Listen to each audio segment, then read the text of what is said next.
most favorite episodes that we did last year. And yes, for everybody out on YouTube land, this is Juan, that is Ed, that is Zach. We are back on YouTube, so now you can check us out on YouTube on our stream site. You can check us out from the top five until the episode ends. So hello again, everybody out there in YouTube land. For everybody in podcast land, everything still stays the same. 2 full-hour episode segments, talk about some great sponsors, a top five, and the review of the movie. So, Zach, do you have any top five honorable mentions before we get into it? Yeah, I got two. One of them was No Country for Old Men. It was a great episode till Ed was basically like, it's fine. He said it, it's fine. And then my official honorable mention, which happened to be our 2-year anniversary, was Psycho on September 13th of last year. Nice, nice. So, number five, we will get ready to get into it. Zach, what does this top five mean to you, though? And then we'll continue on with Ed, because this is a top five that we revisit every year because they're always different. Is this one of your favorite top fives, or how does this fit into the segment every year for you? For me, personally, it just kind of it gives me a chance to kind of look back on all the movies that we did, and to be honest, there were some movies I forgot we even talked about. Just kind of going back to the beginning, and there were some that wow, we had a really good conversation with that. So, Edward, what about you? Do you like revisiting and talk about some of your favorite episodes from the year, or are you like, you know what, you need to just stop? You tell me to go jump off a bridge or something. And this is Edward. For everybody who's finally out there, this is the soundboard we talk about. The soundboard for the first time in is it 2 years? Somewhere around there. This is the first time since the Watchmen episode, or the Godzilla episode, that you're able to look in and see these beautiful, fine people. So he's not a soundboard. He is real. So yeah, you can check him out and check us out now on this YouTube page every Monday. And to be fair, folks, if you're watching this right now, he will stay like this for the remainder of the video. So just watch out. Yeah, for real. But Ed, what are your thoughts about some of your favorite top episodes that we did last year? Honestly, it's nice kind of revisiting them mostly. Kind of seeing if your thoughts have changed any, if yours, mine, anybody else's for that matter. Because it's almost a revisioned review in itself. In a way, yes, exactly. So it's always wonderful to do that, as well as some of the things that were funniest that we did. Or said, or different little things behind the scenes that we were talking about, and it's like that's where that kind of thing. I like that, and then some of the emails we've gotten too from you listeners out there, for that matter, revisiting some of those as well to go over different things, kind of like the No Country for Old Men. I got a lot of flack back from that just because I gave it a 7 because I thought that the ending fell flat on its face. I think you got more hectic from it for giving it a 7, but you said you didn't like the ending. And for those of you that don't know, Edward does like everything. He's going to sit here and probably trash some things, but he's still going to give it a 7.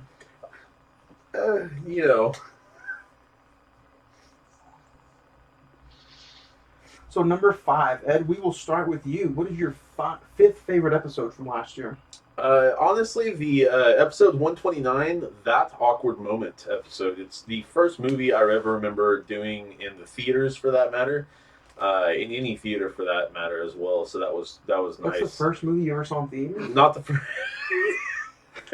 When I worked in theaters, that's the first movie. I'm sorry about that. Yeah. I'm sorry. Listeners are like, this is the first movie you ever saw in theaters? The hell, bro? Yeah. You were sheltered as a child, weren't you? A lot. Yeah. Not really, no. I should have been, especially, hanging out with you every now and then. But that awkward moment, personally, I really like that movie, as well as I like the episode, and just kind of reminiscent of that, as well as when I first worked any movie in any theater. That was cool. And when they introduced you in movie theaters to new employees, the employees were like, this is an awkward moment. Yeah. Oh, I bet it probably was. My number 5, honestly, is going to be the best of 2020. It was the episode we did last January, episode 126. These are always going to be some of my favorite episodes that we do. We're getting ready to do the new episode in just a few weeks. February the 28th is going to be the best of 2021. So if you guys ever, are like, hey, what do they recommend for the year prior? I recommend you guys going out and checking out that episode 126, the best of 2020, because, you don't have to Google, you don't have to search, just listen to that episode and see what these three guys, or, Craig's not here, but see what we recommended as far as some of the best movies of the year. So that's my number 5, is the best of 2020 episode. Zach, what about you? Number 5 it was not our longest episode we've ever done, but it was the longest movie we've ever reviewed, and that was the Snyder Cut, Justice League, March 22nd. Really, really fun. I thought, thinking about a 4-hour film, like, oh, good God, this is going to be torturous for all of us. But man, it was such, I don't know, I don't remember. I think all of y'all kind of broke it up into hours or whatever, but I watched all 4 hours just continuous. It was that was a film that I wish we had seen in the theater, just because of what Snyder really put together. He basically re-engineered that whole entire film. Did it get a theatrical release? No, it didn't. Well, maybe in select theaters. Maybe in select, but not like a countrywide thing. I was really high on it, and to be honest, it might be in consideration for our top 5 plus 5 of the year. If they re-released it in movie theaters, we can check it out. Maybe. Yeah.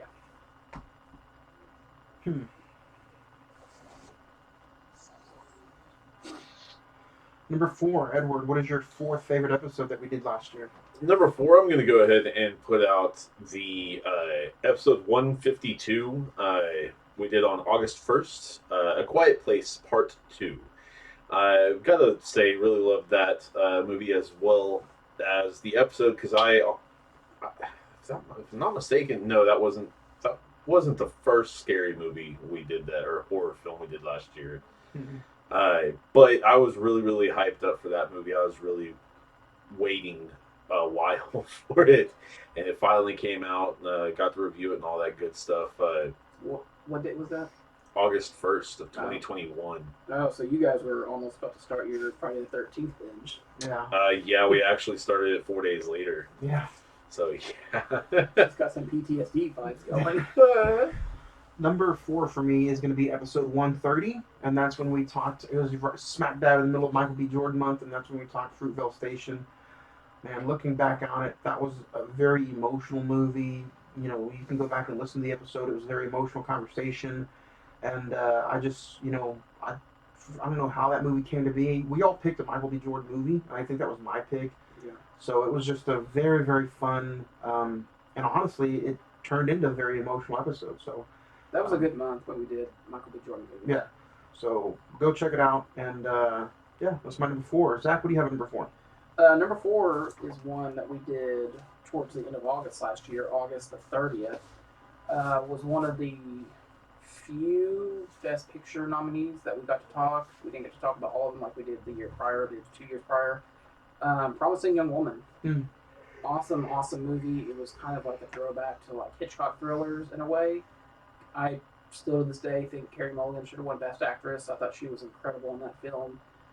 I think even the writing, the direction could have won, and definitely Best Picture.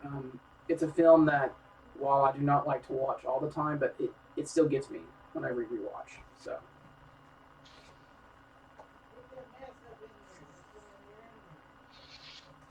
Number 3, Edward, what is your 3rd most favorite episode that we did last year? Going back to March 29th of 2021, episode 134, the top 5 plus 5 Pixar episode. Just to hear, which, some of them we knew, some of them we didn't, and some of them were surprises and all that from each and every one of us. Getting to know what your favorite, or Zach's, or Craig's, or even mine for that matter, going back through a childhood of movies and seeing which ones I was like, dude, that's got to be this. No, that's because, and all that. Getting to sort your list was fun enough for that matter, as well as just going and hearing all of you guys. So that's one thing that I like about it. Another thing is the top 5 plus 5s are always kind of a fun little bit that we do every now and then.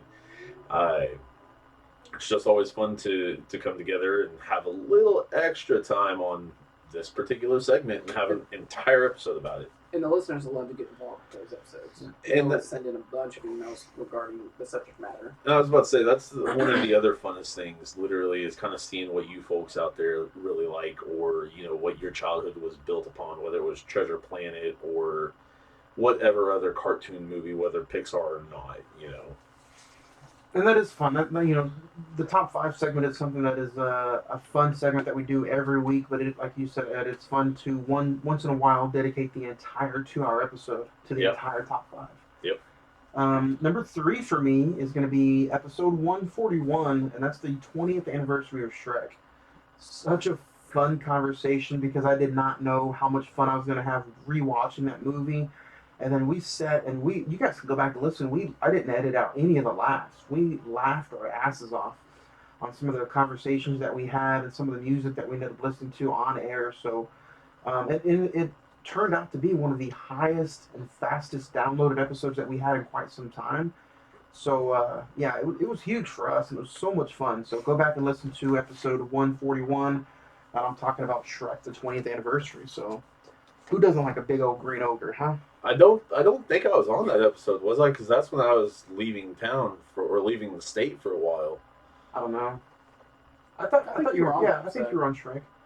Yeah, Possible. We got our own Shrek. So Yeah. All right. Stay out of my swamp, donkey. Zach, what about you? What's your number 3? What's so funny, you know, you did, Ed, you said your number 4, number 3 was your Pixar episode? Yeah. Mine was going to be the next episode after that, which was Godzilla vs. Kong. April the 4th, that was pretty much the first movie we got to see in theaters since probably the pandemic started, without probably Tenet or something like that. Yeah, Tenet was the one before me. Yeah. But this one was pretty much the one that, you know, it was kind of, theaters were slowly opening back up. That was like the first big movie of 2022. And I think that pretty much set the precedent of, you know, people want to go back to the movies. They want to, you know, see good films, everything. And, you know, Godzilla vs. Kong really proved that. And since then, it was Quiet Place Part 2, Fast 9, Black Widow. Each movie just built until finally, you know, at the beginning of the year, we got our first $1 billion movie we haven't had in a long, long time. So just proves that people still want to go out and have a 2, 3, 4 hour getaway. Yeah, and I think people are ready to just, you know what, even if you have to mask up, just go out and enjoy your life. Yeah. Don't worry about anything, because guess what, at the end of the day, we're all going to die. Exactly. So you might as well YOLO. You might as well get your movie involved, go bowling, go play some pool, go do whatever you can. Just go back to living your life. For the love of God. But be protective. Always use protection. Eduardo, your second favorite episode that we did last year. The Dwayne Johnson episode. It's always kind of a fun thing talking about that guy. He seems like he's just Another top 5 plus 5. I know, right? Dwayne Johnson just seems like he's a hell of a guy. Literally, you know, go and drink a bottle of his tequila with him and probably have the time of your life for a night you may not remember. Just a hangover night, you know? Wake up with a Dwayne Johnson in your face. No, because you guys might have breakfast the next morning. Uh-huh. Or play cards or something. Uh-huh. Yeah. That's what you meant? Yeah. Okay. Or he might show you some of his wrestling videos or something. To show you how to do the rock bottom. There you go. Or that eyebrow. Anyways, but you know, he seems like a good dude. You know, gave his personal truck to some, you know, guy that's, you know, a hero and all that out there that he didn't know anything about other than what he did. But yeah, cool stuff like that, you know, that he does just here and there randomly. So yeah, definitely talking about Dwayne Johnson's always an awesome time. Yeah, awesome. Number 2 for me is going to be somewhat of a diverse episode because not everybody loved it. Edward, this is an episode I don't think you got to make it on, but it's going to be episode 163, and that was Halloween Kills. Everybody's, you know, review, Zach, Craig, me, somebody loved it, somebody kind of hated it, and somebody liked it. You know, to somebody it was fine. So I think it was just one of those episodes that was just a really great conversation. And to me, and to everybody out there watching or listening, that's what you tune in for. That's what you listen to a podcast for or watch a review video, is you want to see different people's views on one particular movie. I haven't got to rewatch Halloween Kills yet, but I will very, very soon. And it's going to be interesting to see where that rewatch goes as far as my top 10 list of the year. So, as far as the episode, that's number 2 for me. Halloween Kills, episode 163. If you want to go check it out and listen to it in archives. Zach, my young sir, number 2 for you. Number 2 was Ed's number 3, the Pixar episode we did March 29th. We had a lot of good top 5 plus 5s this past year, but that one was pretty much the one. Like you said, Ed, we kind of got to look back on our childhood and say, you know what, which of these films kind of either made a mark or we really gravitated towards as a kid. And we usually do 2 or 3. I think last year we did 5. Yeah, I we think did a we lot had- last year. We had the best of 2020. We had the Pixar.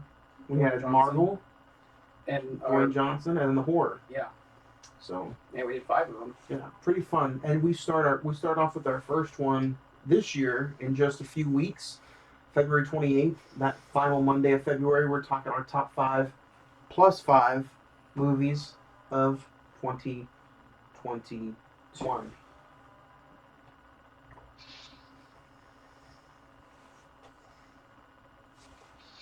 Edward, sir, what was your favorite episode that we discussed last year?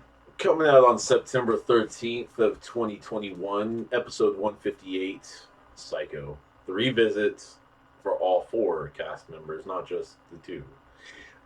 Personally, I liked that one just because it was a revisit of all that, as well as, like I just said, getting Zach and Craig's thoughts in on it for that matter. It was fun.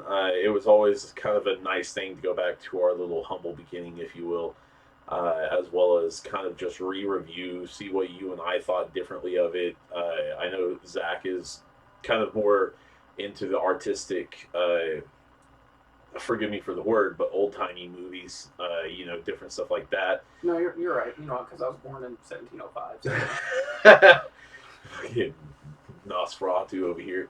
But, you like stuff like that, like Hitchcock's work, Rear Window, if I'm not mistaken, The Birds as well, different stuff like that. Yeah, we're going to be talking about Rear Window here in a couple weeks, so. So, I mean, it's just different works like that you like as well.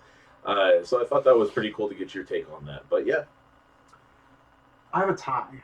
Uh-oh. And for good reasons.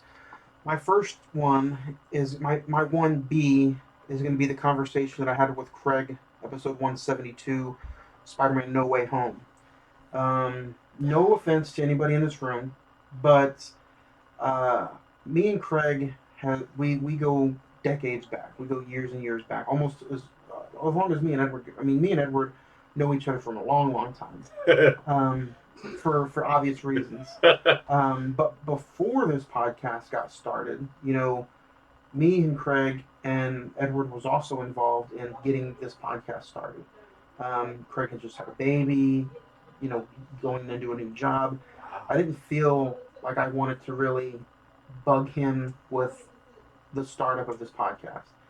So me and him have a one-on-one conversation about one of the biggest movies of the year. In retrospect, if you guys go back and listen to it, we just flowed off of each other. It was a fun conversation. It was in-depth. We went through scene by scene, something I don't think we've done on this podcast in a very, very long time. But we had to fill 2 hours. Even when it's down to just me and one other person in this room for this podcast, we still feel like we have to dedicate to a 2-hour episode. So we had a fun conversation, and that's 1B for me. But my favorite episode that we did last year was going to be October 11th, episode 162, No Time to Die, for various reasons. It was a very, very fun episode. Great movie that we finally got to talk about after a 2-year build-up. But we also got to put Gray's name on this episode, and his picture and his Cash App, because he was in an accident. So we were able to use our platform to help him pay some stuff. Now, I don't know. I didn't ask how much we helped with or how much anybody might have even donated. but just that camaraderie and that like friendship and using a platform like this to get that over to somebody else, to me, is what this is all about. The downloads are fine. The sponsorships are cool. Hanging out with you guys is amazing, and talking about movies is a plus. But when we can do stuff like that once a year, a couple times a year, just help somebody out, to me, that's what some of this is really all about. Using a platform to where hundreds of thousands of people listen to every week. So thank you for the downloads, the listens. Thank you for a fun 2021 season. And this year is starting off just as big, just as bad, and just as fun. So it's my favorite episodes of the year. Zach, what about you? Yeah, I'm going to follow that right with you. Number one is No Time to Die, October the 11th. Like you said, we did help someone that was desperately in need, and that was, an added bonus to that episode. But to me, I mean, the fact that, we started with Casino Royale early 2020 and we had to wait near a damn year and a half to get to the finale of that series, it was actually kind of, touching in a way. The fact that, we had to wait to watch a film that really there was a lot of controversy whether or not it be even released in theaters, whether it was going to go to Apple TV or whatever. But the fact that we got to see it on the big screen, and I believe all of us pretty much walked out, especially you, Ed. I know you're not the Bond fan. You came out saying, I think you gave it a 10. That was your favorite of the Daniel Craig films. Yeah, it was. It ended on a really high note, and I thought that was a perfect way, not only for Daniel Craig to go out, but for our series to wrap up.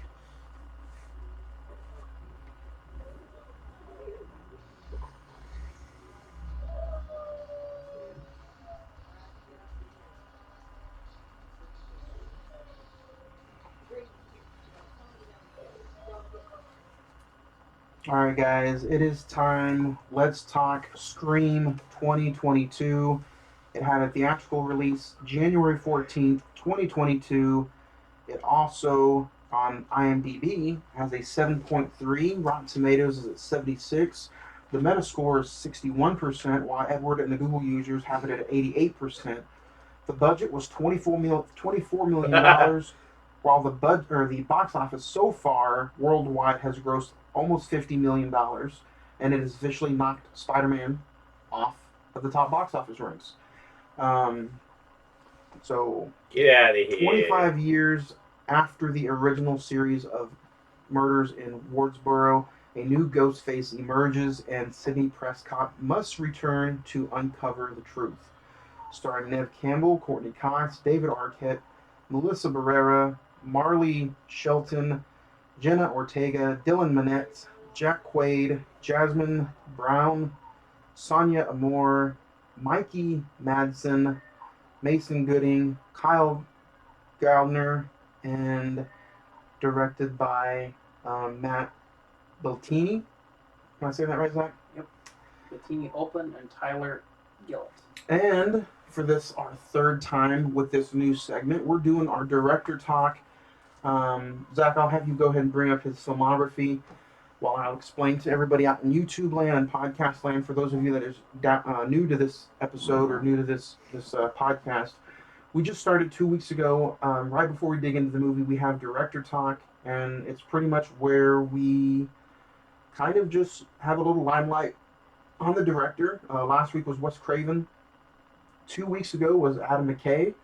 And now this week, not really a big-time director. I don't know how much stuff he's really done. But we're going to put a little limelight on the director. I think someone just got murdered. Scream. Yeah.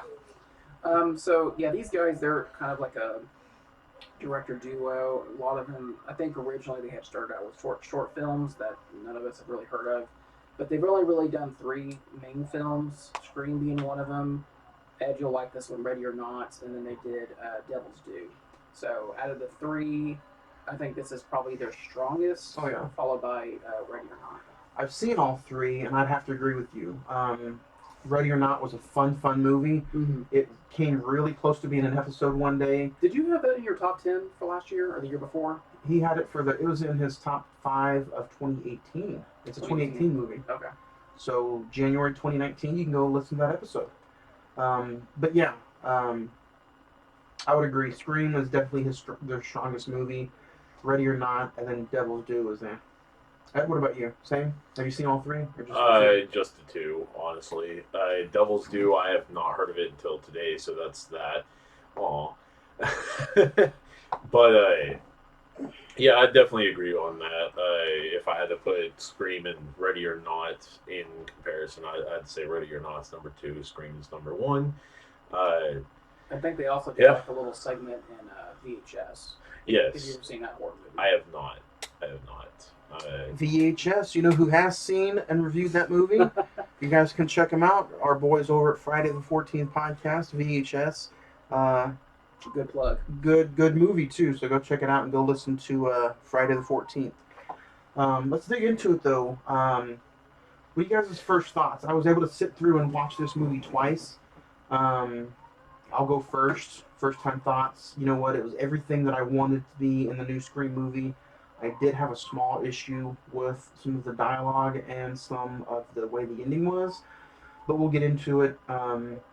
Short and sweet. Ed, what about you? First thoughts on the final watch? Mainly, I was wanting to know what was going to be different, how they were going to make the twists happen, because it's just like, okay, what else can you go from now to new? Bring it to a new audience, make people interested in it after, you know, a 10-year, 11-year hiatus of Scream movies, make people interested in it, as well as the entire Scream franchise, like the movie denotes, actually is, you know, what, 25, 26 years old. 25 years.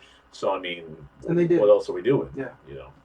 Zach, what about you? A few short words. What was your final thoughts? Like you, Ed, you know, going in, I was just like, all right, you know, what can we possibly do this time, especially a fifth film in a franchise? Truthfully, I mean, they surprised me. They, you know, they got me where, you know, I was actually into the quote unquote whodunit, and you know, by the end of it, I was actually quite entertained.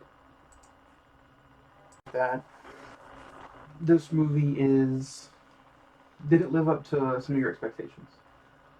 That's the thing. I didn't really have any expectations going in. You know, if you go back and listen to our Scream 4 episode, I think all of us kind of had the same notion of, you know, if they're going to do this, they need to kill off a legacy character. One of the trio. Yeah, we'll get to that, but I mean, overall, I mean, I just didn't have any like this got to happen in this movie, and you know, I was, like I said, I was entertained and I was pleasantly surprised by it. And they do. So we're at 53 minutes exactly on the audio podcast. If you have not yet seen Scream, go check it out. It's in theaters, and then return back and listen to our episode, because from here on out is spoiler heavy. For everybody on YouTube, we're at 28 minutes on YouTube. 28 minutes. So go check Scream out and then come back and see us on YouTube.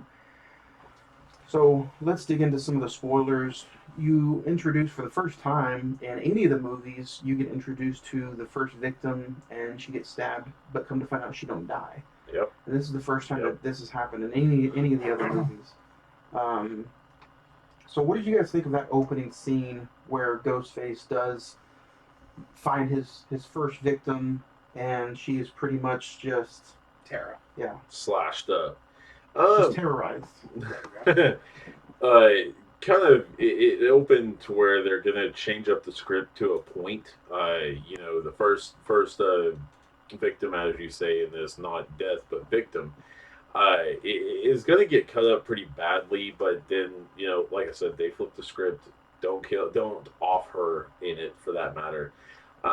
So that ends up bringing her sister Sam back to Woodsboro. But in this first scene, I think they do an amazing job at showing how brutal it's going to be, and how destructive that this Ghostface killer is going to be.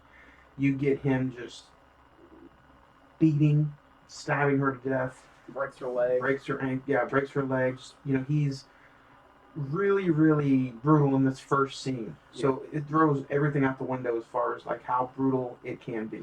Which one thing I still really, really, really love is that the killer is still clumsy as hell. It's still more of a realistic instead of just like a Michael or Jason, kind of stumbling every now and then. This one still falls over things. If you throw something at him or her, whoever the killer is will, get hurt for a small second. It's more of a realistic thing that I still love that it has been carried on from day one. So Yeah. Well, we said it last week with Scream 4, they were wanting to up the violence. This one, this one takes it to a new level. It's like... some of them are a little too much, in my opinion. Let's some talk of the about it. kills. What do you mean too much? Well, if are we going in and just saying whatever? Yeah, we'll timeline? talk about some of our favorite characters right quick before we get into. But there's the death count is bigger. Yeah, it's a sequel. Well, you gotta get into it as far as like. I'm just really surprised that you said some of the death scenes are too much. Well, no, like too much gore for that matter, in my opinion. Edward has too much gore. Well, okay, so what I mean by that is the one hospital kill with a certain character. Yes, to me that was a shit ton of I understand, but that looked like you need it though because he. Okay, but the human body can only have 7 pints of blood in it. That looked like 4 gallons of fake blood there on the floor. What's wrong with that? So now you want to be realistic with a Scream movie? Come on, man. If they're gonna make the jackass trip and be clumsy and shit, then yeah. So you want something that's kind of going a little overboard. Or put a bulletproof vest on their ass, then yeah. I want a little bit more realistic. Going a little overboard. I don't think so, man. We're talking about a horror movie. To where some of your favorite horror movies, like it, has way too much blood usage in that. But also, the fucking villain is a transforming. What I'm saying is the horror movie. Let it go out the window. Is deadlights. If you want to put that much critiquing on a horror movie, then that's you. But I think the blood usage for that scene is perfect because guess what? Spoiler alert. Dewey dies, and he's talking about the Dewey scene. You have to show something like that because the guy has been stabbed how many times? Yes, but in that particular instance, that's showing the audience that look, this guy lost probably way too much blood than the human body probably does have. But guess what? He's dead. He's not coming back. Well, fucking dead. He got stabbed in the back in the first movie. He got stabbed a shit ton in the second movie, where he was spitting up blood. And he thought he was dead. So in this one, it's like, let's kill him off and let's make it brutal to where he does look like this. He gets stabbed from the front and the back. Well, and I've got to say, it was cool to have that little tribute from the killer. It was an honor. That was cool. I thought that was awesome. I think you're being a little too harsh on screen. No, I'm just saying I thought that was a bit too much. But a bit too much blood brought up. Personal. Too much blood brought up. I personally think that they were just trying to pay homage to the Drew Barrymore death and the way she he didn't get hanged or anyway, but they were trying to disembowel. Yeah, they were trying to disembowel basically what they were trying to do. Because to be fair, did either of y'all notice that the backside knife actually went up his spine for that matter? Yeah. And a good probably foot and a half. That takes Let's add some more realistic vibes into this. No. I'm just saying, that takes what he's about to do. A little bit, yes, but that takes a lot of strength. And then we'll go to the end and he's like, dude, there's no way that she could have done that. There's no way. I did not say that. I just said that took a lot of strength. Don't get me wrong. It took a lot of strength. Maybe the knife was really well sharpened. I bet that digital knife was sharpened well. If they followed Wes Craven's last movie, for that matter. Scream movie for that matter. As far as some of the new characters go, it's just a few minutes afterwards you get introduced to the new characters, the new group of kids. Yeah. You get introduced to the twins. You get introduced to... Which is a very reminiscent scene from the original, for that matter. So I got the names right here. I got Sam and Richie, who are, quote unquote, are... The twins. Well, Sam and Richie are... Oh, never mind. Sister and wow. the boyfriend. Tara, who is... Who was the original attacker. We got Wes, Amber, Chad, and Mindy, who are twins, and then Liv. And and then that's kind of our crew. the twins are Randy's nieces and nephews, Yes. or niece and nephew. Which I will say, one of the things I do have in here is the meta universe of Scream. I do think that they did a really good job of kind of taking different aspects from the other films and kind of place it in this A one. lot of the reviews out there that were negative about this, there's a lot of Scream fans who don't have this in their top at all. They actually have like 3 and 4 over this. What? Yeah, so there's a lot of Damn. reviews out there that read this as, they don't like this because it's just a rehashing of some of the other ones. If you live in a small town, guess what? You're going to have relatives, cousins, Yeah. brothers from 25 years ago. Which You're not going to just not mention any of them. Well, I mean, it's not even that, but Wes is Sheriff Hicks' son, for that matter. So Yeah. there's another. and the douchey guy from the bar, Vince. Oh, is yeah. actually Stu's nephew. Which Which I think you had called out, like when we got to the theater. But yeah, you were right. That's his. Yeah, that was his nephew. Which, Well, I mean, it stays in the movie. yeah. You got a problem with that too, Edward? No, it's just like Why is his nephew in the movie? No, the only thing with him is it was a random fucking character. Like, that's it. I mean, the Well- fucking car was beautiful. Don't get me wrong. That was. Well, technically, any of them are random characters. They're all Well, just and thrown I in mean, there. yes, But I mean, like that's he had true. no like significance Other other than than being a kill. exactly, and that's really which other He than was being so- a bit of a you could- douche. I mean, you didn't find out he was Randy's Stu. nephew or Stu's nephew until like later. 5 minutes after he died. Right. So the moment you see him antagonizing the female or the other group of students at the beginning, guess what? Victim. Or not victim, but suspect. So it's not technically, it's not really random. Well, I mean, They this say it in the movie, this is technically a whodunit. So you got to throw random people in there. I can kind of understand how some Knives people. Out, some of them are random. Yeah. I can understand how some of this was a little bit kind of irritating to some people who just simply, are for the Scream universe, because it was a rehash of several different things of the original into this. So the first scene you come upon the group of friends is pretty damn reminiscent of the original. Come up and the boyfriends are with the girlfriends and all that. The scenes are reversed. That's not one of the first scenes in the first Well, one. no, but what I'm saying is in it's the very first one reminiscent. but in the first one you get introduced to them individually, and then you see them as a group. This one you get introduced to them as a group. But I mean, they want you to look at Chad because he's got the bruises on his left arm and he's a strong dude. They want you to go and look at Wes because he's a bit of a creepy little bastard, with the frosted looking tips, kind of looking like, what's his name from Eminem. I Know What You Did It Last Summer, long ago.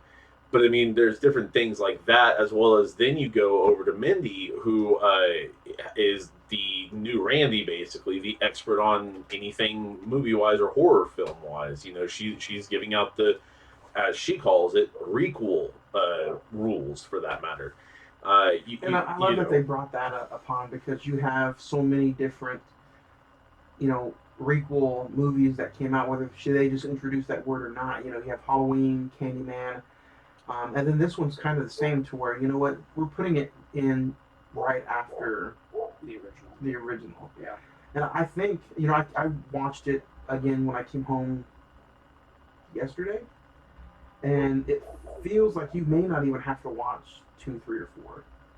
This probably goes right in just after watching the first one. Yeah. Because they do so much explaining in this movie to where I feel like it could be too much explaining.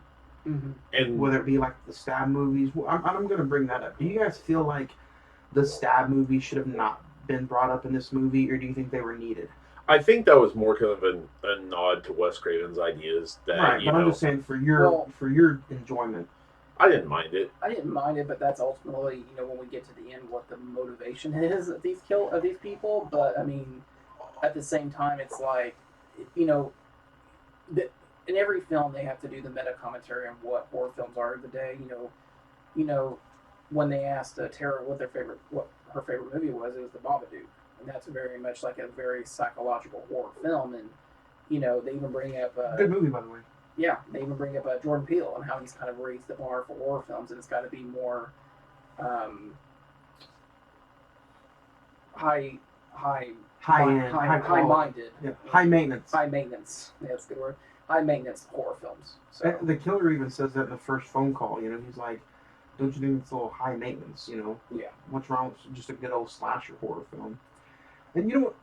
The Texas Chainsaw Massacre sequel or requel, whatever you want to call it, is coming straight out on Netflix here in a few days. So, you know, that's another one that might be looked at. But One thing I did like is that you've seen the small clip of Stab 8 for that matter, and they change up the Ghostface killer in that all the way through. Literally it's just I don't know. It looks like Jim Bro Ghostface because he's got ripped off sleeves and the mask big old, the all mask is that. silver. Different stuff like that. It's upgraded, chromed out, and stuff like that, as Did you well like as. did you like his flamethrower? I was about to say the signature weapon is a flamethrower now instead of a knife, for that matter. Which people were pissed off about in the movie, for that matter. Well, We're saying, Jason X in that scene. I know they were probably. making fun of the actual Scream 8 or Stab 8 movie because they're like, it's Stab 8, but you call it Stab with no 8. Kind of how they were doing with Scream. Yeah. But I mean, it's just kind of it literally is mirroring real life to where some of the actual Scream fans are not liking this one. I do have to say I agree, and I love the way that the legacy characters were used. Yeah. They were in it just enough, but they weren't They in it. didn't rely on them. They didn't rely on them. They didn't overtake That's everybody. one. They kind of, yeah, they on this film, they really let the new characters take their own. Yeah. And then a character that you haven't seen since the first one. What do you guys think of the Billy Loomis flashbacks? They take an aged Skeet Ulrich and they make him put some makeup on him and they have him look just like how he did right before he died with the white T-shirt and the bloodstains. They de-aged him. Yeah. Did you like the Billy Loomis scenes, or me personally? Before we move on, I could have lived without him.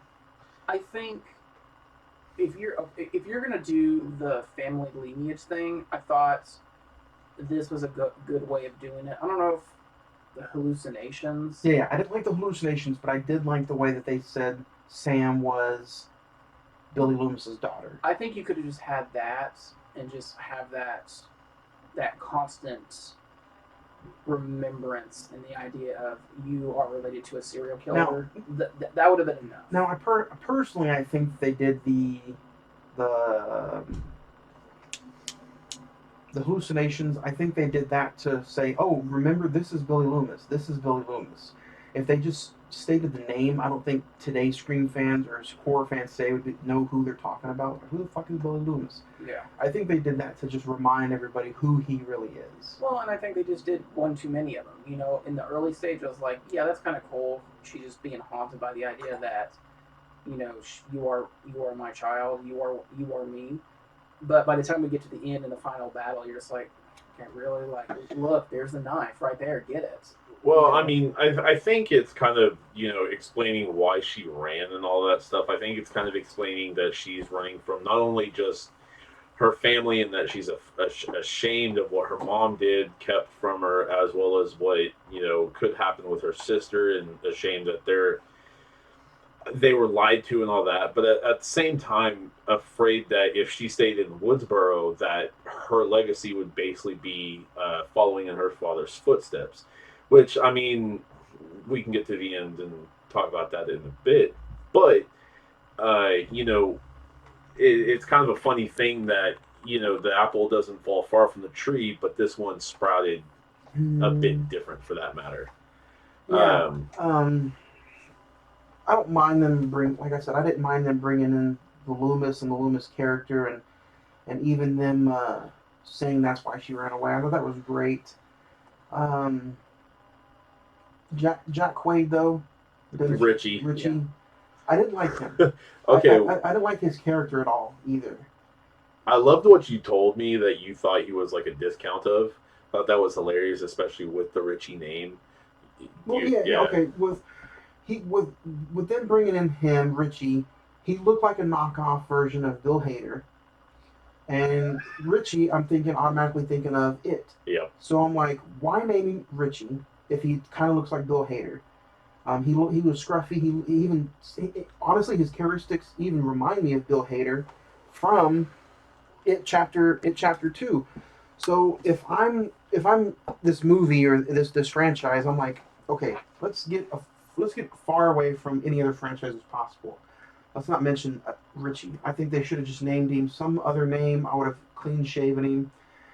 Which I mean, you could have even done kind of a jackass play on Billy Loomis and done Will or William or something like that. You could have done I something thought it stupid was like funny. I that. told Zach, I don't know if you heard it, but I was like, I would have named him Michael. Yeah, I remember that. Yeah, That would have been that would have been funny. yeah, Well, I mean, one of the characters. I mean, if you're gonna do that, which or even Fred for that matter. if you're gonna do that, I mean, one of the characters is named Wes. I mean, obviously for Wes Craven and everything. Yeah. It's one of those things where it's like, but that's the whole. I think that's the whole spiel of this whole universe, of this whole franchise. Is like, we're gonna have a character named Freddy. He's gonna wear he's not gonna have the claws or anything, but he's gonna wear a red sweater the entire time. Yep, and be the janitor. Yeah.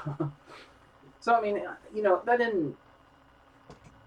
I feel like that's just a nitpick, but I mean, it didn't bother me. Like, it didn't ruin the movie. But I will say that character, by the time we get to the end, you're just like really? Yeah, because he was so nitwitted and so kind of clumsy and so kind of dumb. But he truly thought he was like and so a brilliant, smart person. Yeah. By the time the reveal happened, again, we told you guys out there, spoiler alert, Richie is one half of the killer. And I did not like the character, but I did enjoy him I don't know. I did enjoy the character. I think you liked him up to that point. Yeah, I liked him as the boyfriend. Yeah. But I did not buy him as a mastermind psycho. Because I mean, when they're driving in the car about to go get the inhaler from the party, for that matter, what's the address to that 1234 no lane? That was kind of brilliant right there of a little line. That was kind of a funny line. Different things like that would pop out. But the other killer, Amber, Mikey Madsen, who, wow. Yeah, she's got chops. She's amazing. She's a believable psycho. She is more believable in this movie than Scream 4, the niece. Emma Roberts. Emma Roberts. Jill, yeah, she's more believable in this movie than Emma was at all. So you told us that she's actually from Once Upon a Time. Once Upon a Time. Is she the same one that burned in that movie? Yeah. She's the psycho stab killer in Once Upon a Time in Hollywood. And then Leo takes a flamethrower. yeah, Leo takes the flamethrower to her. Which is kind of a funny thing, but yeah. So, yeah, I mean, I think she did tremendous in this movie from start to finish. I thought she was the perfect selfish friend. Yeah. She was like, if no boyfriend, no boy is good enough for her, then nobody can have her. Literally, the whole movie gives itself away within, 30 minutes? I mean, if you sit there and think about it, you're going to tell me the first 30 minutes you already knew who the two killers were? No. I'm not saying I knew. I'm saying the movie gives itself away, but it doesn't actually say, hey, these motherfuckers. Yeah, when you go back and look at it, Dewey's like, it's the boyfriend. Yeah, how long have you known him? 6 months. Yeah, he automatically points out the boyfriend. Well, he's like, it's the love interest. It's always the love interest. And it was just like, is it really? Nah, he's a jackass. Let's talk about some of Dewey's scenes, because Dewey in this movie, I didn't enjoy him in 3, didn't enjoy him in 4, but in this movie, I loved the shit out of Dewey. I love Dewey. Point to the shirt. Yeah, the shirt. I love this motherfucker. And for those of you that are just in podcast land, I'm wearing my David Arquette wrestling shirt where he's covered in blood. You can see it on the YouTube page. But yeah, no, I really, really loved his character in this. You felt sad for him. You felt bad for him. You see his sister Tatum's ashes up on the TV when they first do the shot of his trailer. Sam and the boyfriend come and try to talk to him. He's like, you got 2 minutes. He tunes in and watches. Who was that? Tatum? His sister, the one that got killed in garage. The garage kill. Oh, okay. You see his. It's been a while since I've seen that one. So. You see that he watches Gale Weathers every morning, which yeah. They've got a divorce. I think David Arquette's performance is really good in this. I just felt that it was a little heavy-handed when it was just like, let's get the game back together. I'm going to help you, and then especially when you thought it was like too obvious. It was too obvious that they're going to kill him off. Like when when they get in the elevator, said, "I'm going to finish the job." I was like, "Oh well, there he goes." You know, it was just kind of like, if we're going to pick anyone out of this group, I think all of us, when we got out, said Gale should have been the one that got killed, but I feel like Dewey, He lost so much that it made sense for him to go. he has nothing left. Yeah, he has Yeah. nothing else to live for. Yeah. And if you look at it that way, he lost Gale. He lost his job. He even lost. He lost his sister. He even lost Sydney. Yeah. So Sydney moved away. She said she's never coming back. And it looks like he lost the friendship of the deputy. Because Yeah. if you see the scenes that they're in, they hardly even talk. So it looks like there was some bad blood there. Yeah.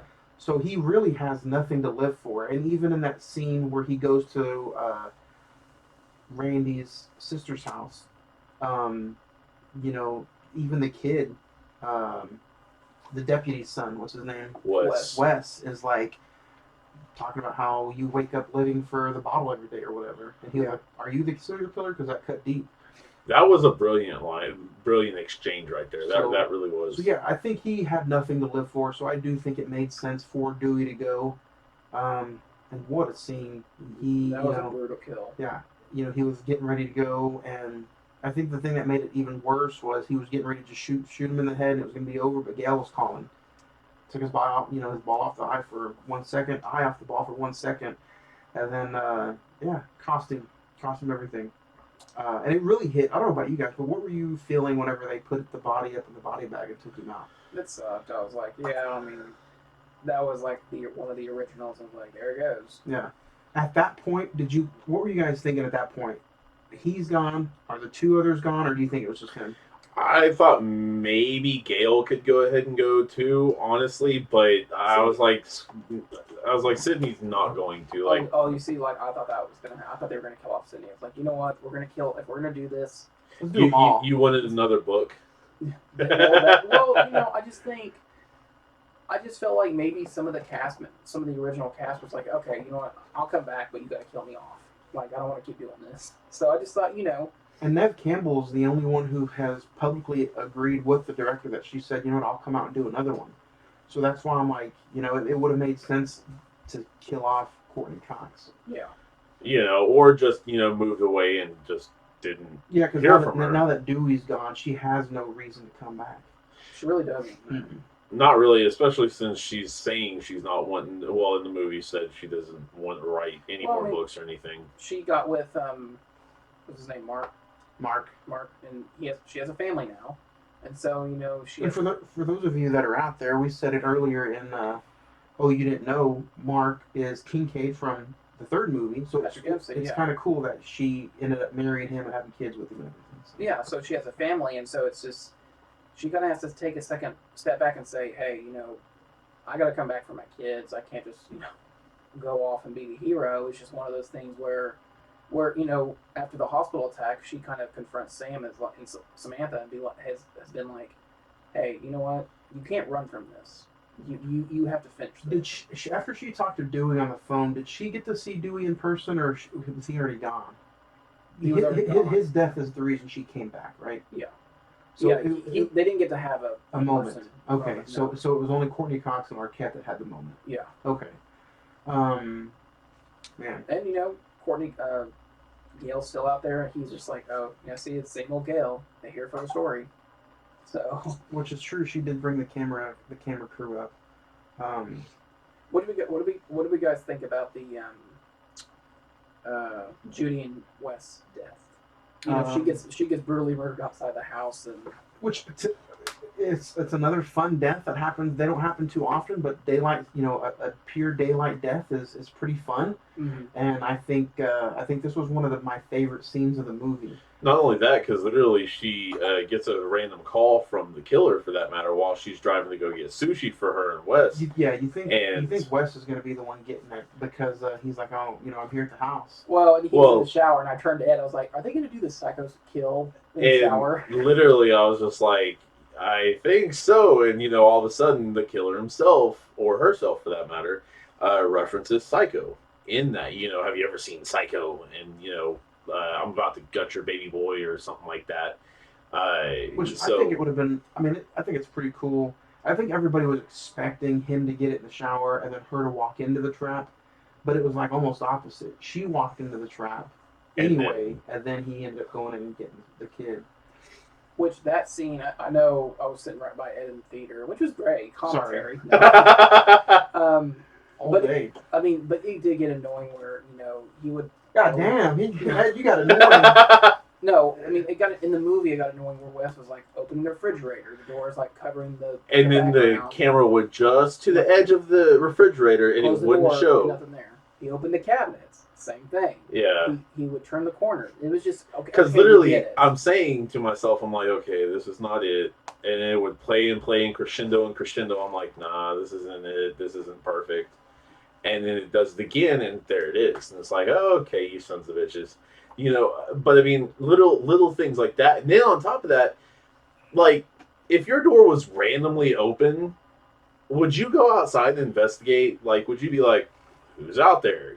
Instead of just right. Like, he just sees the doors open and he's just like, okay, close it. It's cool. Like, the fuck. But different things like that was just like, oh my god, this kid fucking deserves it. I'm not a fan of his character anyway, or his acting skills. So I'm kind of glad he got it. He got a brutal way too. In the cheek, in the neck. Yeah. Yeah. At some point, I thought it was gonna just get carved out. I will say again, I mentioned at the beginning, this movie, a lot of great scenes and just really gory, and I really liked it about this movie because they kind of went away from 2 and 3. They kind of flirted with it in 4, and then this one got brought all the way back where just tons and tons of gore. What did you guys think of after the hospital scene? Dewey gets his, which I think is a fantastic scene. What did you guys think of the ending, to where the ending is back at Stu's house? At first, I didn't recognize it. I really didn't, and I was kind of and I didn't recognize it until Gail brought it, or Sydney, one of the two brought it up. I think Gail brought it up on her cell phone maps. It was like sitting and they're like, oh god damn. Oh yeah, that's the only time I was like, holy shit, it's the original ending. Like, they're literally paying this to the T. Well, when the boyfriend, what's his name? Richie says, what's the address? And she gives him, it's like, oh, there it is. Well, literally, I didn't even think about that at all until, like I said, until they pointed that out, and I was like, oh shit. And then, right after that, it's kind of a funny thing. It's a unique address because it's only three numbers. Mm-hmm. It's like 620 something lane, and but I do think that it was good. And see, my theory, I'm gonna throw my theory out there. The moment that you got introduced to Billy's daughter, the moment you got introduced, these guys don't want to look at me, so I'll look at you guys. The moment you guys get introduced to Billy's daughter, or you guys get introduced to the nephew of Stu, and then Randy's niece and nephew, you're like, okay, they've kind of pointed everybody out. If Billy has a daughter, wouldn't that be fun if Stu's daughter was in this movie? So my whole thought process was, there had been rumors that maybe Matthew Lillard might make an appearance in this movie, since, some others might be making an appearance. So I'm sitting here like, maybe the girl who is the killer, Amber, is Stu's daughter. So I'm sitting here thinking it would be pretty cool if she helped out and she was kind of the mastermind and the body work of the killer, and the whole person behind this thought process is Stu. Like, what if she's doing this for Stu and that's his daughter, and he's, he might be disfigured or something from the events of the first one. So I thought it would be awesome if Stu was the killer, and as well as the daughter. I'm like, that'd be fucking perfect. And that's how I originally was thinking that the ending was going to go, especially when they said that they're going to, that was Stu's parents' house. You got about 25%. Yeah. So. The only thing I got right was Stu's parents' house. Yeah, and Amber. Yeah. The killer. So. Because I was like, man, everything is pointing to her at some point being somebody who you can't trust. Yeah. And the scene that I thought you were going to find out was when her and Randy's niece go downstairs and like, what if you're the killer? You came downstairs with me. Yeah. So that scene right there. Which, when Mindy said, I'm the killer, and all that, the the face that Amber made was too stone cold just to be like, okay, bitch, no, you're not. I am. You're a fucking idiot, kind Well, of I mean, thing. she makes her moment where Liv is like freaking out. She says, "No, I'm," and blows her brains out. It's like, wow. That was incredible right there. I mean, honestly, which I got to thinking about it a little bit later on after we've seen that. The little dialogues between her and Richie, for that matter, even early in the film as the first hospital scene when Sam and Richie get there, and then later on there's an attack on Sam. Netflix. Yeah, that was just like that sounds like someone who knows each other. You know what I mean? Like that doesn't sound like just this brand new, Person. insult. It sounds like, okay, I've known you for a while, so fuck you too, kind of thing. Like that. Just literally, it's something that you don't even think a second thought about until you Go back and rewatch it, or just go back and think about it. Yeah. So I like the dialogue on that, for that matter. I have to say that I really do enjoy the shootout. I thought the twins were gonna die. Obviously, they came back. So they give you more new characters that if they do make another one, hey, they're coming back. So you got the two twins that will come back, and then you obviously have The Samantha sisters. and her sister, Mm-hmm. and then really that's it. Nev Campbell, Sidney Prescott is going to go back to her hometown. I'm sure Courtney Cox. Gail's gonna go back for a morning show. Yeah, Gail's going to go back to the morning show. Now the only question is, do they make another movie about them staying in Woodsboro? Sam had already talked about leaving. So Yeah, Sam and Tara are like, let's get the fuck out of here. yeah, nice language. So, Hey, you're welcome. So do you think that they'll continue to build around Woodsboro? If you had to make a sixth one, Zach, how would you do it? I think. Or would you leave it alone? Well, I would personally just leave it alone because I think if you're trying just to make a whole new generation know what Scream is, I think this is the perfect way to do it. And then if they're interested, go back and watch the original 3 and 4 if you want to. But if you're going to, which this made money, it dethroned Spider-Man off the top box office chair. I think they need to get out of Woodsboro. I think they need to go somewhere else. I think they need to, just have a whole new environment. A new playground. New playground. As you would say. But I mean, it's just I feel like I personally don't think they need to make an. Don't need to make what though? I don't think they need to make another one, but I'm sure they will eventually. I was about to say yeah. Hey guys, everybody out there in podcast land and YouTube land, this is Juan with the Cine-Men Movie Podcast. To let you know that this episode is also brought to you by OKC Soda Company. It's the craft soda company of Oklahoma with super unique flavors like strawberry milkshake, blueberry, and orange cream soda, made with pure cane sugar and natural flavors. Visit them at okcsodacompany.com right now, or pick up a 6-pack of OKC soda at your local Homeland right here in Oklahoma. It's the only soda and the only beverage of the Cine-Men Movie Podcast. Oklahoma City Soda Company.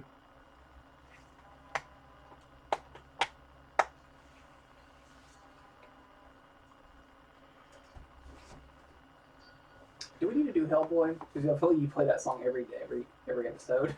This is the Scream song. It's in all the Scream movies. Yep. It's also in Hellboy. Which one? The Ron Perlman one? Yeah. Which that song was actually being played while what was his Stu's nephew was being killed. It was. Yeah. It was in his car. I know. Good eye, Ed. Good eye. That's why you're here. You're welcome. That's why you're here. I thought you could do a soundboard, but alright. Yeah. Well, now that people actually see and know what the hell you look like, I don't think you can be.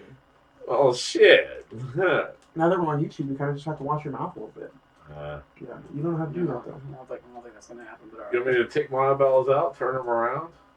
Yeah, sure. Do whatever you gotta do. You need to shave a little bit too. Get that reference? Yeah.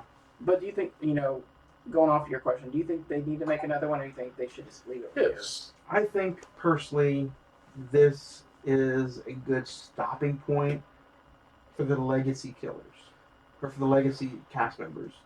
I think Sydney can wash her hands of it. Gail, none of them have to come back. Dewey's gone. They don't have a reason to come back. And I think this would be a perfect way to just kind of let things go. You have no other motive out there, you know. And I did like the explanation of how they met on Reddit. You know, it kind of took me back to Scream 2 and how Billy Loomis's mom and Nikki met on serialkillers.com or whatever. So I do like how it did mention how they met because it's like, hey, if they met on there, there's other weird ass people out there, and there is to this day. Oh Whether yeah. it's the dark web, whatever's out there, farmersonly.com. There's a lot of people out there. There's a lot of people out there that you can, you know, probably tie into some of this stuff. So I truly, What the hell is that? Like, it's a real website. well, no, it's not that it's whether it's real or fake. It's just like, why that one? You know, because there is probably websites out there that's like serial killers only, or you know, chopmeetupforme.com, something like that. Chopmeetupforme.com. But there's stuff out there like that for people that have those serial killer problems to talk to and vent. Turn to the camera, Johnny. This is the creator of that website. So, I do like the realistic aspect of seeing how those two did meet on Reddit. So if they met like that on Reddit, who else can meet out there like that? You know, it's just a matter of time, I think, until they do push out maybe another movie because of how much money this will make. I mean, we've said it since day one. Horror movies make money at the box office. Yep. Everybody likes to be scared. Everybody will go and see it. The Bye Bye Man, Zach, your favorite horror movie of all time, made a shit ton of money at the box office. The Slender Man, that movie's terrible, by the way, but it made a lot of money at the box office. Well, because of what area it's coming Countdown. I think that movie made some money. It made enough money for a sequel, and you know what? Countdown wasn't that bad. It's not. It's better to. It's you only chose that because of the person who you let to go see, and you skipped out on the Joker. That's why. Yep. You gotta remind me of that, don't you? And he went to farmersonly.com as well. I did not. So you guys can check out all of our episodes, Spotify, Anchor, Podbean. Some of them are hitting the YouTube page. Send us in some emails at cinemen921@gmail.com.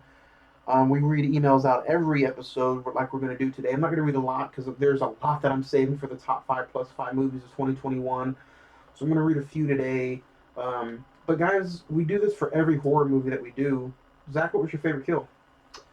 Dewey's. I mean, that was, I think, probably the most brutal of the entire, the most graphic of the entire film. And I think it was a tragic but kind of an awesome send off for Dewey. So. I would agree, but just to be a little bit different, Dewey's was great, but Wes was also going to be my second favorite. So I'll say behind Dewey was Wes. Edward, what about you?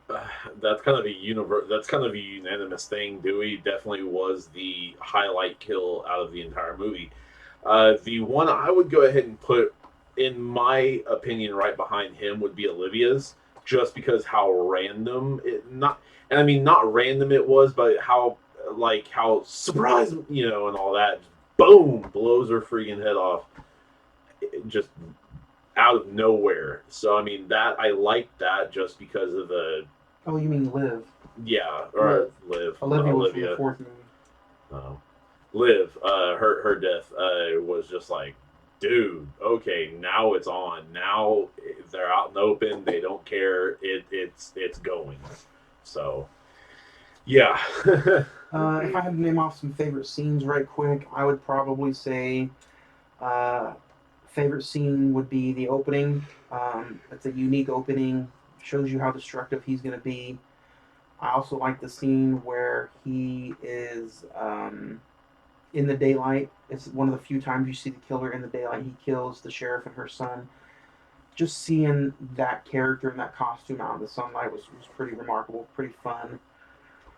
And then when you see Sydney on camera for the first time, the camera's angling up behind her and she turns around and you just feel that movie magic, that movie moment of she's a big character. No matter if she's done some stuff outside of these movies or not, she's a big character. She's a big time actress. And then the Quentin Tarantino ending at the end. I love the blood. I love the brutalness. It was fun for me. Edward, what about you? You have any favorite scenes? Um, Personally, I mean, I hate to keep going back and forth, but the opening definitely was awesome. Kind of a revisit with with the phone conversation for that matter. Didn't need the whole stab, oh, this movie and this stabception, if you will. I think either you or Craig, Zach, gone ahead. One of y'all two said stabception. Might have been Craig. I'm not sure. Didn't need that. You didn't need, the whole thing, but the call was awesome. Um, as far as even the group get together of the kids and all that, explaining different things. Uh, from when Oh yeah, that was a fun scene at Randy's sister's house. yes, Yeah. when Richie and Sam, get together and go to Dewey's place, and then right after that they go to exactly Stu's sister's place Fun. or fun. Randy's sister's place. That was awesome. I thought so. Yeah. Zach, what about you? I'm gonna say the hospital attack scene, not only leading up to Dewey's death, but actually just kind of like Tara having to will herself into the trying to get out of the hospital, but And the pain she gone through in that too. yeah, and Richie was trying to go in there and help her, and then he gets attacked. Obviously, Dewey's death, and then probably when Sam finally gets her quote unquote revenge on Richie, it's a brutal kill. I mean, it kind of like harkens back to some of the other films, and I think she kind of is very animalistic in a way, and it's also you could tell like she is related to Billy. See, that was my number 3 right there because that was just like her. I mean, It was almost an insatiable feeding. appetite, yeah. Almost. I mean, she gets on top of him and just like goes. I mean, goes there to had to have been like 40 stab wounds in that dude by the Yeah. time she was finished. She gets on top of him and goes for what? Yeah. So we hope to do some more stuff with YouTube here. This little fun review is on YouTube, so hopefully we get to do more stuff on YouTube. Hopefully we get everything's pat down and right, and we get to do things every week on YouTube. Every Monday would be fun. I would like to thank the inspiration of getting back onto YouTube from Friday the 14th. You guys have been amazing. I can't wait to do all the extra fun stuff with you guys in the future. And then I still have these two assholes over here, so I can't wait to do more stuff with them as well. So 2022 is going to be a fun year. Zach, what about you? Star rating, your first 2022 film of the year. What do you give it? I'll probably round it up to a 7. I mean, this has kind of been like a 7 for me this whole time, except for 3, which was awful. I give it 5. 3. Yeah. Yeah, it's pretty bad. But 3. I mean, this one is. I think it did its job. We got in, we got out. It was a very quick 2 hours, if you want to say. And No pacing issues for me. there was no pacing issues. I mean, in 2 months, am I going to remember anything about this movie? Probably not. But it did its job for what it was trying to do. So I'll give it a 7. We're going to also rank the Scream films. We're going to rank the Scream films, everybody out there on YouTube. So, Zach, your favorite to least favorite? I'm going to say this is my favorite. 5, 1, 4, 2, and 3. 2 and 3. Edward, what's your star rating? Let us know. I would say a 9 on this one. For somebody who didn't like the fake blood stain. Oh, it wasn't realistic, but you gave it a 9. But this motherfucker wants to go ahead and say it was realistic for them to meet up on Reddit. I like that. Like, the hell, man. YouTube, you can always count on Ed. Just saying. He's going to hate 3 or 4 scenes, but damn it, he's going to give it a high grade. If I had to rank, probably 1, 5, 1, 5, 2, 4, 3 for that matter. Nice. Yeah, and there's a definite gap between 4 and 3 for that matter too. Yeah. So yeah. Believe it or not, even though throughout this whole episode it sounded like I'm the one that was going to give this thing the highest rating of them all. 5. I'm going to give this movie an 8. And I think this is a fun movie. That's right. I gave it an 8. For everybody out there, I think you gave it one too many fingers, bro. yeah. For everybody out there who does not know our star rating, we give our movies out of 10 stars. 10 being the absolute best, it has great rewatchability. 9 being great, even though you may watch it once every year. 8 being a good movie, but we don't know necessarily if we want to maybe watch it again or it's not an yearly visit. 7, It's fun. it's fine. 6, it's fine. I'll never watch it again. 5, it was okay. You know, it gets less than a fine. Things I'd rather do with my life. Yeah. 4 is I wasted my time. 3 is this Lion King? Oh my god! 2 is when was this made? And then 1 is our prestigious dog shit of the year. Fuck this movie. It's our number 1 is dog shit of the year rankings. I think they need to redo Rotten Tomatoes and do R scale. Yeah. Have we ever done a 1 movie? No, I the was lowest about I've to done say. is a 3. I think that's the lowest you guys have done as well. Same, yeah. So No, I think no. I think I gave Fast 9 a 2. really, I gave it a I don't 2, think I you gave believe. it a 2. It was a 2 or a 3. It was one of them. Anything from 3 and under should be dog shit. Yeah. That's the dog shit rating. Runny or stiff. White dog shit. And I can't wait, guys. Honestly, we're getting ready to name our top 5 worst movies of 2021, and then the following week we're going to talk our prestigious Dog Shit of the Year award, which we give to our worst movie of the year. Ed's going to be like, "Oh, dude, it was the worst movie of the year. 7 stars." Yeah. So I think it's going to be fun. So I give it an 8. Ed, you give it a 9. Zach, you gave it a 7.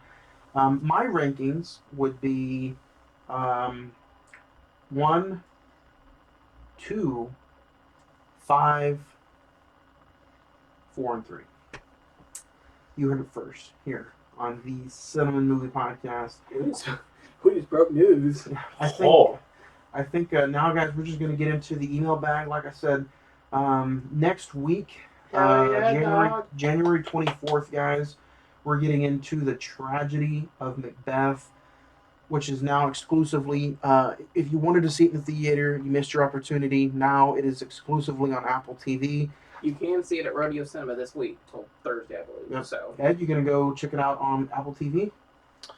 Negative. I don't have Apple TV, sir.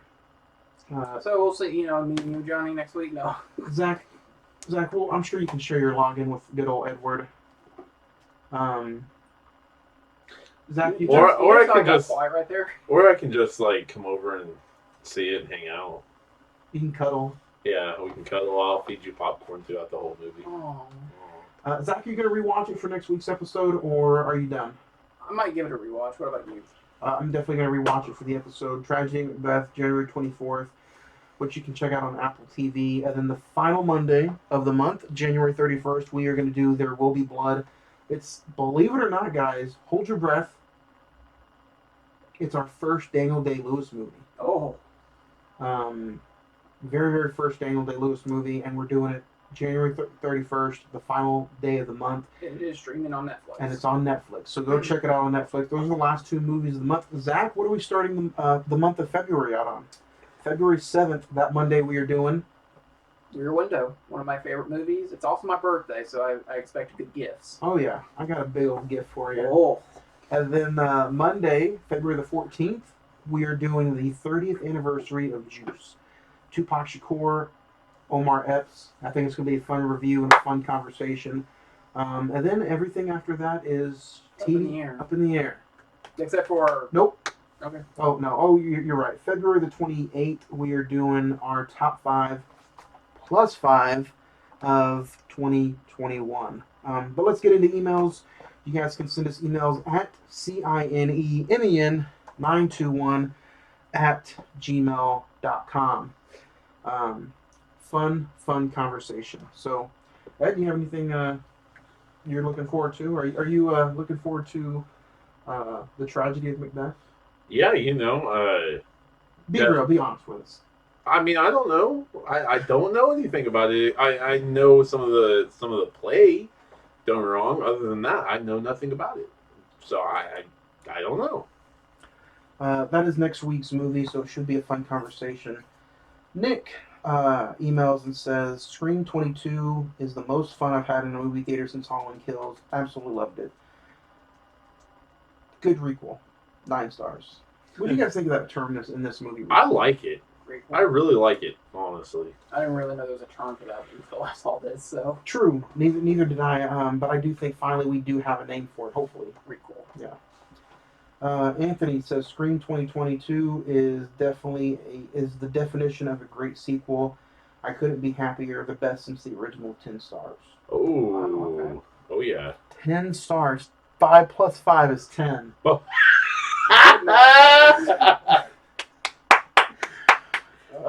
That's why he gets paid the $10. $10. Henry says my top 5 shows that you guys did last year in this order: 5, Eternals; Oh. 4, Jason vs. Freddy; 3, the Spider-Man MCU talk; 2, Halloween Kills; and number 1, Spider-Man No Way Home. So, if I'm not mistaken, all of those were episodes I was not in. I thought you talked Eternals.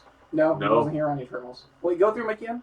I hadn't. You guys You were are. on the Friday You were- the 13th? Freddy vs. Jason? No, it was No, he wasn't. not. What else? You did the Spider-Man bonus Yeah, reviews? you did a couple of the Spider-Man ones. Did you do the one where we talked Homecoming and Far From Home? Or did you do Amazing 1 and 2? 1 and 2, amazing, yeah. Okay. He wasn't on You were on Halloween. Halloween Kills? No, You he watched wasn't. it. No, I watched it, yes, but He I was wasn't on not the in review. that. What were you doing? I think he was out of town. Did you go to Bartlesville that weekend? Not in October, was it? No, it No, was in that was December. just December, yeah. What did you No. do near Halloween? In the, like, I was the spider bite. oh, yeah. Spider bite and then the death of my family. Oh, no. I wasn't laughing at that. No, I know. I wasn't laughing No. at that. He was, No, guys. No, I wasn't no. ready. I wasn't ready. He was laughing about the spider bite and What how, was like, number 1? Spider-Man No Way Home. I Oh, he wasn't was there. So any episode that Ed wasn't on? I think that's just coincidence. Nah. Henry doesn't know you. Henry, we're cool, bro. We're cool. If that's the reason, it's cool. I don't mind it. I just think that's kind of funny. Hilarious. That's Spider-Bite. hilarious, yeah. He was Spider-Man because of Spider-Bite. That's pretty wicked, though. Yeah. Yeah. For those, but I mean, it's not serious. Because for those of you that don't know, Edward almost passed away because of the Spider-Bite. He was pale. He was in the ICU for probably No. for probably about 72 hours. He had extreme diarrhea. He had extreme diarrhea. He was in the ICU, guys, because of a black necklace spider bite. So Just to let y'all know, Johnny has no clue what he's talking about. I on do. that. check it out. You heard it first. Edward almost died. Spider bite. Look what's behind him. The Spider-Man. It's that. It's literally right behind you. Yeah. So, I'm just glad that we're not playing a memorial video for you. You said, "Fuck that spider." Ain't no spider gonna kill me. Watch now, I get bit by another one. I swear. Kendall's top 5 fourth installments include Matrix Resurrection at 5, Terminator Salvation at 4, The Predator at 3, Saw 4 at 2, and Breaking Dawn Part 1 is number 1. Okay, some randomness in there. Why is it randomness? It's a 4th installment. Okay. We love Twilight here. God damn it. Yeah, you better be Team Edward. Which, I'm always Team Edward. Yes, sir. Which I'm going to throw it up on a poll if you guys think we should review Twilight or not before we go talk to Batman. I think so. Might as well. We'll just do it. We should do one of his, it's his first big movie that he has sparkles. all by himself. And then, I think it's going to be fun to contrast how people made fun of him in that movie compared to how badassery he looks as the Batman. Dude. Can't wait. So, yeah. His 5 favorite episodes from y'all last year were number 5, Spider-Man bonus episodes. He doesn't say specific, just Spider-Man. Black Widow. Number 3 is the Mortal Kombat Bitch Fest. He said it was a fun bitch fest. Number 2, That was probably towards me, to be honest. I didn't like it either. Because remember I complained that I was like, how are you going to call Mortal Kombat a movie and there's no tournament in the movie? Yeah, that's true. Number 2, The Killing of a Sacred Deer, A24. Sir. And number 1, his favorite episode that we talked about last year, Spring Breakers. Oh, okay. Steven's top 5 most anticipated films of 2021. Number 5, Top Gun Maverick. Number 4, Jurassic World Dominion. Number 3, Edward, you're gonna love this. Oh, shit. Aquaman 2. Oh, Number 2 is gonna be The Flash, and number 1, Jordan Peele's Nope. yeah. Well, at least you have 4 out of 5 that are good. And then we're gonna end it with a spring review, and then the rest of them are top 5 plus 5 of the years. We're saving for in a few weeks. Daniels says, "Scream is a fun thrill ride. It kept me guessing and entertained the whole time. 9 stars." Yeah, I think the fans of this movie are happy, and I also think horror fans are happy. So I think it did its job. It was a win-win. Yeah. For everybody out there on YouTube and the YouTube land, thank you for checking us out on this Monday night, Tuesday morning. It was such a fun episode, a great way for us to come back on YouTube. So thank you for joining us for this hour and 25 minutes. See everybody next week when we talk The Tragedy of Macbeth. For our YouTube fans, I'm also trying to find some way. Zach, if you want to be a part of this, you can. But I think me and Ed are going to have a reaction video to the first Jackass. So I don't know how we're going to record it, but we're going to make it a YouTube exclusive, and we're going to have a Jackass 1 and a Jackass Forever YouTube exclusive. So it's going to be fun. And that's for YouTube only. Check us out.